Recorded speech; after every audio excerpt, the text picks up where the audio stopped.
നമ്മുടെ ഒരു സുഹൃത്ത് കുറച്ച് മുമ്പ് എന്നെ വിളിച്ചിട്ടുണ്ടായിരുന്നു. അദ്ദേഹം ജർമ്മനിയിലാണ്. അദ്ദേഹത്തിന് ഇൻസ്റ്റാഗ്രാമിൽ ഒരു ലിങ്ക് കിട്ടി. അത് ഓപ്പൺ ചെയ്തു. അദ്ദേഹത്തിൻ്റെ 50,000 രൂപ പോയി. കാഞ്ഞിരപ്പള്ളിയിലുള്ള ഒരു അച്ഛൻ്റെ കയ്യിൽ നിന്നാണ് അദ്ദേഹത്തിന് ഈ ലിങ്ക് കിട്ടിയത്. അദ്ദേഹം ഓപ്പൺ ചെയ്തു. നമ്മുടെ സുഹൃത്തുക്കളുടെ, നമ്മുടെ കോൺടാക്ട് ലിസ്റ്റിലുള്ള നമ്മുടെ സുഹൃത്തുക്കളുടെ ഏതെങ്കിലും ആൾക്കാരുടെ പേരിൽ നിന്നായിരിക്കും നമുക്ക് ലിങ്ക് വരുന്നത്. സ്വാഭാവികമായിട്ട് നമ്മളത് ഓപ്പൺ ചെയ്യും. ഈ ലിങ്ക് ഓപ്പൺ ചെയ്ത് കഴിഞ്ഞാൽ നമ്മുടെ ക്യാഷ് പോവും. അതുപോലെ തന്നെ നമ്മുടെ കോൺടാക്ട് ലിസ്റ്റിലുള്ള മറ്റുള്ളവർക്ക് ഈ ലിങ്ക് സെൻഡ് ആവുകയും ചെയ്യും. അവരത് ഓപ്പൺ ചെയ്താൽ അവരുടെ കാശ് പോകും. ഇതൊരു ചെയിൻ പ്രോസസ്സാണ്.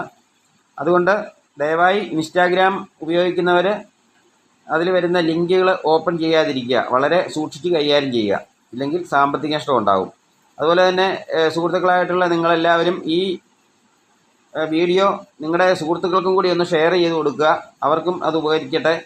ഇതൊരു തമാശയായിട്ടുള്ളൊരു കാര്യമല്ല, സീരിയസ് ആയ മാറ്ററാണ്. സാമ്പത്തിക നഷ്ടം ഉണ്ടായവരുമായിട്ട് കോൺടാക്ട് ചെയ്തിട്ടാണ് ഞാനിത് പറയുന്നത്. അതുകൊണ്ട് എല്ലാവരും സീരിയസ് ആയിട്ട് എടുക്കുക. കഴിവതും നിങ്ങളുടെ സുഹൃത്തുക്കൾ ഇതൊന്ന് സെൻഡ് ചെയ്ത് കൊടുക്കുക. ഈ വീഡിയോ ഒന്ന് ഷെയർ ചെയ്ത് കൊടുക്കുക. ഓക്കെ, നമസ്കാരം.